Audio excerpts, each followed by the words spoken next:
They are reporting about financing realistic programs, publication of declarations, and we require not to vote for those who were not attending the meetings, who were involved into corruption. We don't want to deal with the mayors who don't have any programs, and we will communicate actively that some people have no programs. I will talk in more detail about 3 requirements as to reporting on financing, and Taras will tell about the missing programs. So, reporting on financing. That means that before the 1st of October, the tax returns are to be made public. So people have to know what their candidates have earned and how they're planning to work in the future, because besides the position of the city mayor, all other positions are not paid for. Also, people do not understand who parties represent. They believe that parties represent oligarchs. They don't understand where money comes from and how money is spent. To overcome this deficit of trust, we call upon the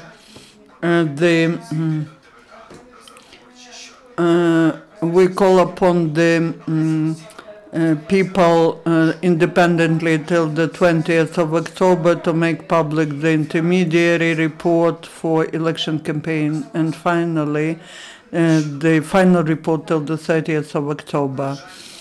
As to the programs, unfortunately, the programs of local MPs and mayors very often have some promises which are unrealistic: to increase pensions and salaries, to cancel mobilization, or to change tariffs for gas, electricity.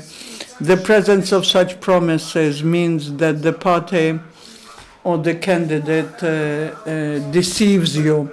The program realistically should be based not on the list of problems, but on the proposals, on some projects which could be measured, which will that they should demonstrate which problems such programs will reduce. So we call upon the parties to write in the parties what they are planning, what opportunities they are planning to enhance, maybe to create some opportunities for the citizens of the city, which problems they are planning to reduce or eliminate. And the next slide, making the tax returns public. When we started the campaign for transparency of declaring income, the MPs were saying, who will be able to ask us about where money comes from? Now the law is passed. People have to submit the tax return, but not just to the Central Election Commission. They have to make it public. You can send such tax return to our email address, and we will make it public. Now Taras Shevchenko, the activist of CHESNO movement, Media Law Institute. When in 2011 we, together with the Centre UA and other 10 NGOs, founded the CHESNO movement, we were looking at the criteria according to which the citizens will be able to achieve real changes. We were the first one who were raising the issues on the tax returns of MPs, on non-personal voting, and it believed, it looked that it is impossible to change anything. CHESNO movement is very influential at the central level, and now during the local elections we would like to demonstrate same time of influence and efficiency. There are many more local candidates, and the people in real life face them more often, and that is why it is important. So all these plans are our roadmap for reforms, for local reforms, and we do hope that the journalists, the organizations, the competitors at the elections will support these requirements, and they will become a realistic everyday initiative and practice in the life of citizens. Talking about specific criteria, to continue what Andriy was talking about, our requirements, what shouldn't be happening. No to candidates who are missing the sittings of the councils or meetings of the councils. There's a clear law that says the member of the local authorities that missed more than 50% of the meetings of the sessions or the committees could be, his mandate could be withdrawn.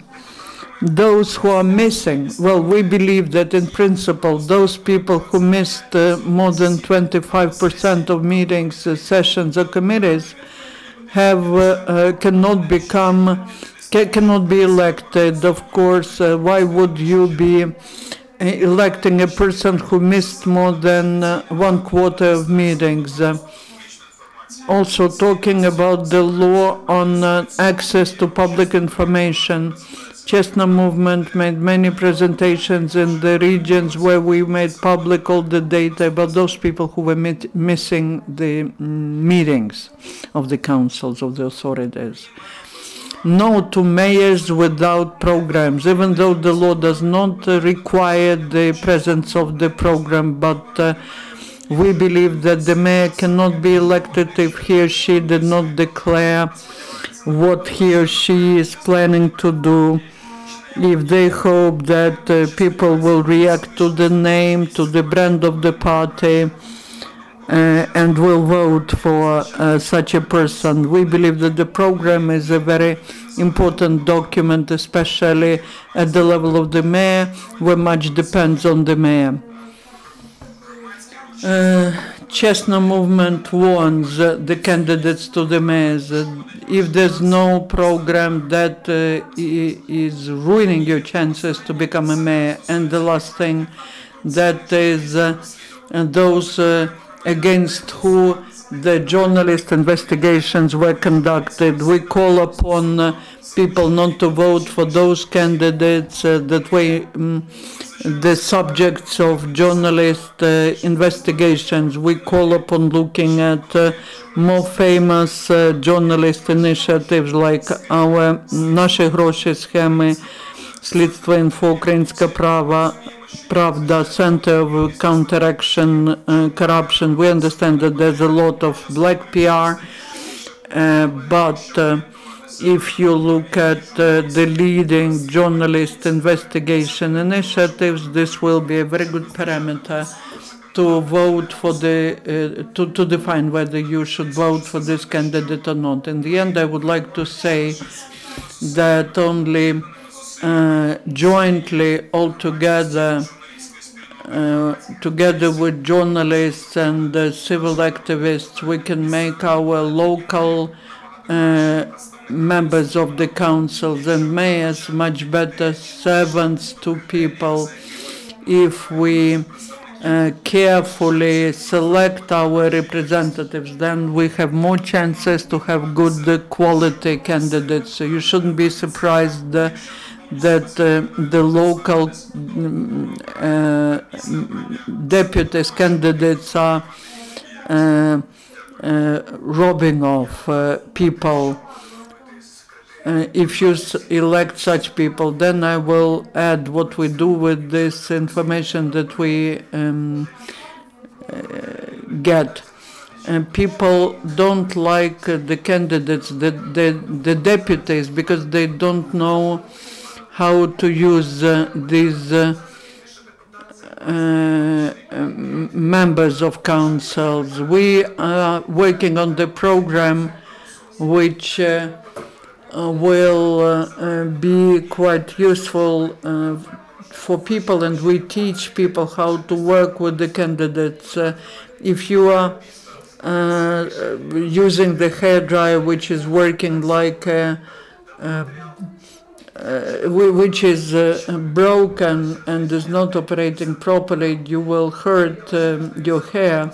So we have about 20 teams all around Ukraine, and we will be making public infographics and that will show the ratings of the parties according to the criteria, reporting, transparency. Our friend journalists will help us disseminate this information widely, so we call upon parties to cooperate with us.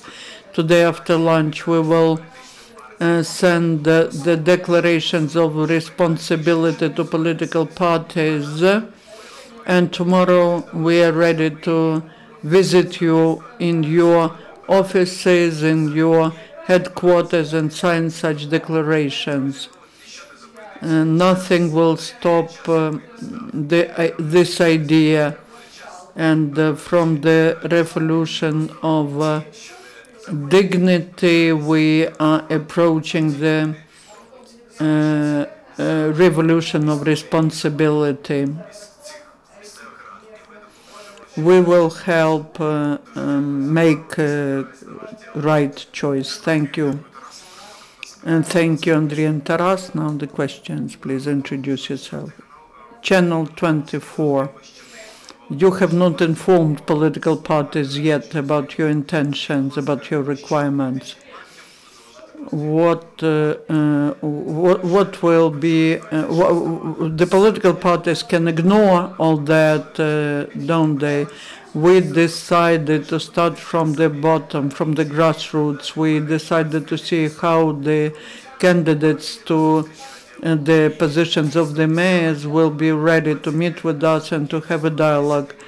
More than 25 representatives of more than 10 political parties would come to sign this declaration of responsibility to the meetings with the public and journalists. But it wasn't like that everywhere. In Uzhgorod, we had plenty journalists and a lot of people, but only one representative of the party. Maybe they are not interested in that, but we got the signal from the regions that not everyone understands why this is important. And they, of course, may not execute on these requirements, but the consequences may be very serious. We can communicate everything all over Ukraine. We can disseminate about 1 million different materials all over Ukraine. Mass media, journalists, volunteers everywhere. That is our army, so to say, and the citizens who require honesty, who want to read programs, they deserve to have better representatives and local authorities. So we will not push anyone, but we invite to make use of this staircase to the future politics. Do you have any statistical information as to the number of those who were missing the meetings and how many were involved into anti-corruption investigations? A few words to your previous question. After the revolution of dignity, the Ukrainian citizens have changed, and if the candidate or the politician doesn't get adapted to new changes, they will die like dinosaurs. Maybe not during the first elections, maybe later, but that is the change that has taken place. The task of our movement is to convince politicians and citizens to believe in that. The citizens should believe in their abilities and what they can, because many citizens are disappointed. because after Maidan, the changes they expected to take place didn't take place. So, but people should understand, if people do not start changing, if they do not become more active, no one will change the country. As to statistical information, we have done the analysis as to the finding the candidates to be called back. We have this data. They are on the official site, website of CHESNO.org. This is an official statistical information. We have it in Excel tables, and the talents of our programmers allow to compare the list of candidates with the list of those who were missing the meetings. Basically, the political party that values its reputation, they are checking the background of the candidate. For example, Samopomic is doing it. They opened the lists, and we already found some persons in Samopomic list. But that's great when the political party allows to clean their list, because the party that will not allow to do that, in the result will get to the rating of the parties who have plenty of people who were missing or who were involved into some corruption schemes, and this will influence the chances of the parties, of course. So we are open for the dialogue. We do have the statistical information on those who were missing. We're collecting the statistical information on those who were against who the investigations were held. We have about 1,000 of such people, and we're collecting from the regions the information about new investigations. Our criteria is quite strict, and we usually use only highly respected sources of information. One short question.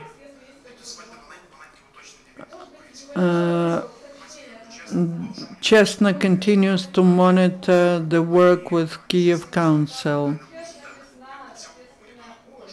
How can we get involved into this monitoring? Where to write? Those who would like to join this monitoring, you can write to this email address or call the phone number. The campaign is coordinated by Irina Fedoriv, a very famous journalist. So we have done, volunteers have done a lot of work already. That's a technology which could be adapted. We give you the request to get public information. You get data, we fill in the Excel tables, we make infographic, and we explain who of the local candidates was attending the meetings and who wasn't. For example, in Ukrainska Pravda, there's information for Boyarka, such an analysis. You were asking the figures, about more than 20% of those candidates missed more than 50% of the meetings, and about 20-30% in some councils. Thank you. We'll be completing this briefing. All the best. Our next press conference will take place in a few minutes.